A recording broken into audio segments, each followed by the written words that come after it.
E aí galera, beleza? Meu nome é Lucas e eu faço parte do Van Filosofia. O tema de hoje é Covid-19 e Guerra Fria. Uma das disputas mais famosas da Guerra Fria é a corrida espacial. Quem lançaria ao espaço o primeiro foguete tripulado? E o que isso tem a ver com a Covid? Eu vou te explicar a partir de agora.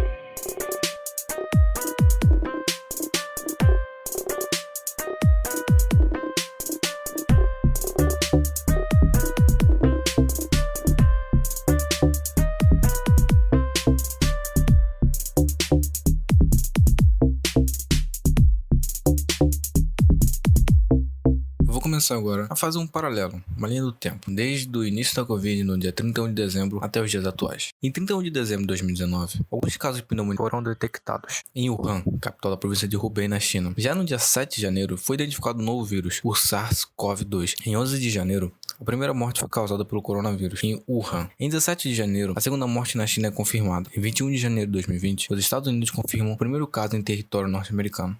Um dia depois, a cidade de Wuhan anuncia que irá temporariamente fechar aeroportos e estações de trem após contagem de mortes por coronavírus ter atingido 17 casos.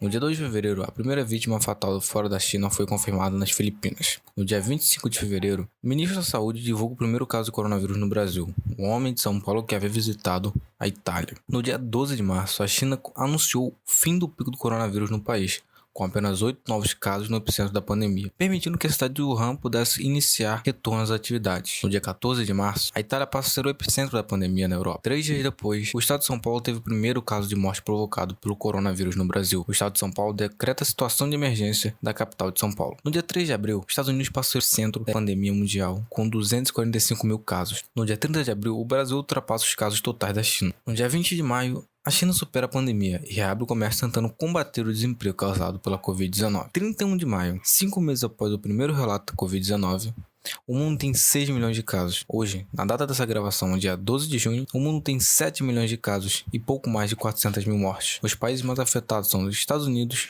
Brasil, Rússia, Reino Unido e Índia. Agora, vamos falar um pouco mais sobre a China. A China tem 83 mil casos e 4.634 mortes. Hubei tem 68 mil casos e 4.500 mortes. Vou passar um pouco para o contexto histórico da China. No passado, a China possuía um sistema político baseado em dinastias. O país foi governado ao longo de 268 anos pela dinastia Qing, sendo essa a última dinastia imperial chinesa. Com a queda dos Qing, fundou-se no país a República da China em 1911. O Partido Comunista Chinês, criado em 1921, está à frente do governo chinês desde 1949. O governo é baseado na atuação de um único partido. Em 1949, Mao Tse-tung, por meio do Partido Comunista, estabeleceu no país a República Popular da China, ao fim da Guerra Civil Chinesa. Mao governou o país até o ano de seu falecimento, em 1976. Desde 2013, a China é governada por Xi Jinping. A China é denominada por muitos especialistas como uma república comunista, que visa desenvolver os princípios de uma sociedade socialista. Porém, para outros especialistas, são observadas algumas práticas econômicas de interesse liberal, por muitos consideradas capitalistas. Hoje, a China é considerada a potência econômica do século XXI. Agora, eu vou expor alguns fatos entre o país que o vírus começou a circular e onde é hoje o epicentro da pandemia: China e Estados Unidos. Eu vou começar com a China. Eu tenho um convidado especial, o Wesley. Ele é administrador de uma página no Facebook que fala muito sobre planejamento econômico. Eu mandei algumas perguntas para o Wesley e ele me respondeu algumas. Como a China conseguiu conter o coronavírus? Eu queria levantar algumas coisas assim mais gerais. Primeira coisa que é muito interessante em pensar em como a China conseguiu conter o coronavírus. E a mensagem, as palavras da OMS são muito interessantes, que ela diz que assim, que a China cortou a curva da doença antes dela começar a subir. Não esperou nem chegar a pico, cortou antes, certo? É uma curva bem diferenciada. E o que acontece? A China anunciou a construção de 2 hospitais em menos de 10 dias. A China efetivou uma quarentena e um lockdown que fosse possível de ser cumprido pela sua população. Mas a realidade é que os comitês de bairro, ou seja, as organizações do Partido Comunista na base, é que fizeram todo o trabalho pesado, certo? 180 médicos e enfermeiros e suas equipes médicas foram voluntárias, né? Pessoas que fazem parte do Partido Comunista da China foram voluntárias para ir para frente, sempre tendo em mente que as vidas vêm em primeiro lugar. Essa mentalidade diferenciada da China, eu acho que é a chave para entender como eles conseguiram frear esse novo coronavírus. Essa mentalidade de ter que ter uma serventia comercial para um bem é algo que prende as economias capitalistas, certo? Então a China construiu 2 hospitais em 10 dias e eles foram abandonados simplesmente depois. Foi, assim, do ponto de vista capitalista ocidental, foi um desperdício de dinheiro. Mas do ponto de vista do socialismo, não, porque eles salvou vidas, cumpriu o papel deles. Não importa se eu vou gastar, quanto eu vou gastar, desde que eu salve as vidas. E os países capitalistas fizeram a sua escolha e a China fez outra escolha e construiu hospitais em 10 dias. Todos os chineses, voluntários de todas as partes da China, trabalharam dia e noite, incansavelmente, às vezes até sem dormir, para construir aqueles hospitais, com uma coisa em mente, A parte deve servir ao povo de todo o coração. Então, assim, parece uma coisa clichê, romântica, bobinha, mas aquelas pessoas acreditam piamente nisso, sabe? A China utilizou a cloroquina em pacientes com quadro de Covid-19? A China testou e usou cloroquina. Óbvio que ela testou e usou. Se alguém falou que pode dar certo, é uma doença nova, a gente vai testar.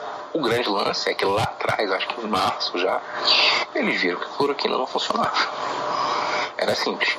E tem um outro agravante importante nisso daí. Não sei se vocês lembram, mas no início da crise do coronavírus, um remédio cubano, saiu nas manchetes como tendo grande eficácia contra a Covid-19. E simplesmente os Estados Unidos não podem comprar. O melhor remédio disponível contra a Covid-19, contra os casos graves, que foi usado largamente em Wuhan, os Estados Unidos não podem comprar porque eles mesmos embargaram Cuba. Então, assim, fica também uma questão ideológica, entendeu? Tem um remédio muito bom, que funciona muito bem. Existe algum projeto dos países socialistas receberem ajuda da China?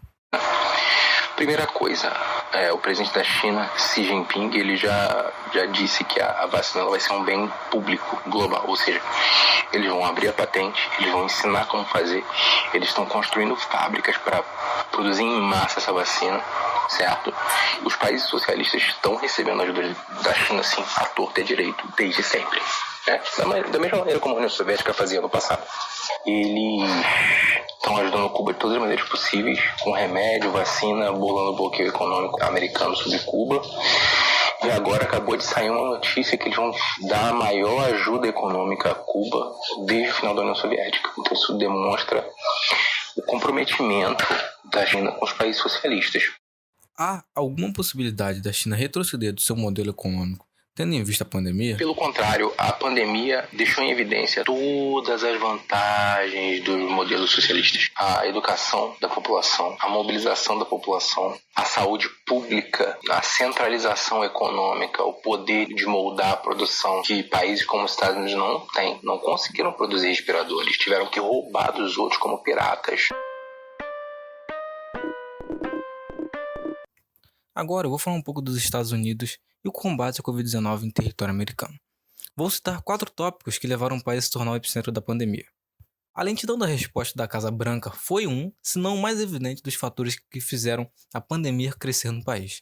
Com o primeiro caso em 21 de janeiro, não houve a recomendação aos cidadãos que cumprissem as regras de distanciamento social. Além disso, as declarações contraditórias do presidente, que comparou a Covid com uma simples gripe e disse que a epidemia acabaria com a chegada do calor, como se fosse um milagre, passando a ideia de que o país tinha tudo sob controle. Segundo tópico, foi o problema com testes, algo que aconteceu em muitos países, mas ganhou ênfase quando o país se tornou ao foco das atenções. Testes defeituosos que tiveram de ser substituídos e o acesso limitado aos exames atrasaram a resposta ao avanço da doença. Complicações com a distribuição de kits de teste contribuíram para o crescimento da curva de casos, e notoriamente, assim como o Brasil, uma subnotificação. Terceiro tópico, o sistema de saúde. O sistema de saúde americano é baseado principalmente em planos de saúde privados. A falta de cobertura de saúde é um problema persistente e, neste momento, torna-se crucial. Isso força que as pessoas evitem ir ao médico em caso de infecção. Para quem não tem plano, uma consulta pode custar centenas de dólares. Quarto tópico, a falta de coordenação dos Estados americanos. Isso dificultou ainda mais o combate. Muitos analistas afirmam que houve falta de liderança por parte da presidência, e o enfrentamento ao coronavírus ficou a cargo de governadores, muito parecido com o que acontece no Brasil. Enquanto alguns impuseram restrições precocemente e declararam estado de emergência, outros optaram por não fazer, o que, na minha opinião, contribuiu para o aumento de casos. Agora, eu vou falar um pouco da mídia estadunidense e o racismo contra o povo chinês. Entre as distorções promovidas pelo Ocidente e a projeção de pautas oportunistas sobre a crise, o coronavírus oferece uma oportunidade de entender a economia política da China. A mobilização massiva das estatais do país para o combate ao coronavírus são uma demonstração da economia política socialista do país no cenário global.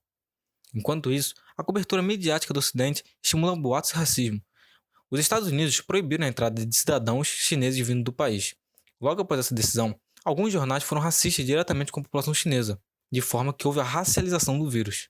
A racialização do vírus é de forma muito parecida com o que aconteceu durante a epidemia de SARS, entre 2002 e 2004, quando jogou a culpa do surto nas práticas culinárias e culturais anti-higiênicas do país, revivendo narrativas que persistem desde o século XIX, na era das leis de discriminação e exclusão da população chinesa que se proliferaram pelo Ocidente. Vários boatos viralizaram na internet, espalhando que a polícia estava atirando em pacientes nas ruas de Wuhan, que uma obra de um hospital era uma fachada para uma vala comum, e que o próprio governo chinês havia fabricado o vírus. Agora é a parte mais interessante, a parte final do podcast onde eu concluo tudo sobre a nova Guerra Fria.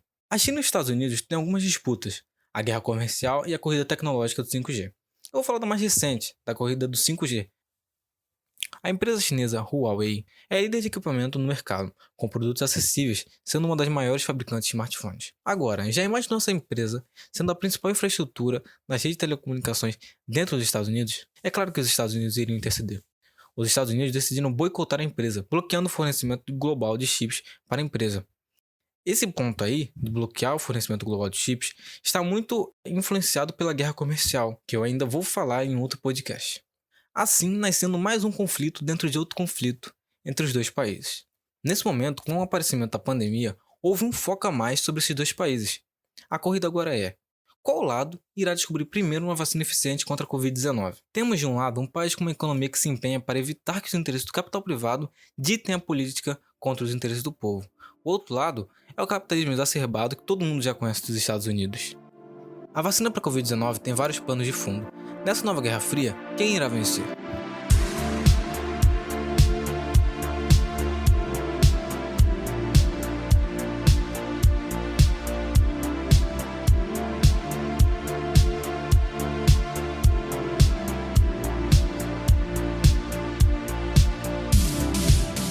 Eu tenho que agradecer o Wesley da página Planejamento Econômico Estatal, Bota Anarquia de Estado pra Mamar. Cara, a página é muito boa, segue os caras lá. Sensacional, muito obrigado Wesley. Ele me ajudou muito a fazer esse podcast. Sério mesmo, segue os caras lá, que os caras são bravos. Sigo ele há bastante tempo já. E segue a gente nas nossas redes sociais. Pesquisa por Vamos Filosofia. A gente tá no YouTube, Instagram, as plataformas digitais para escutar podcast ou música.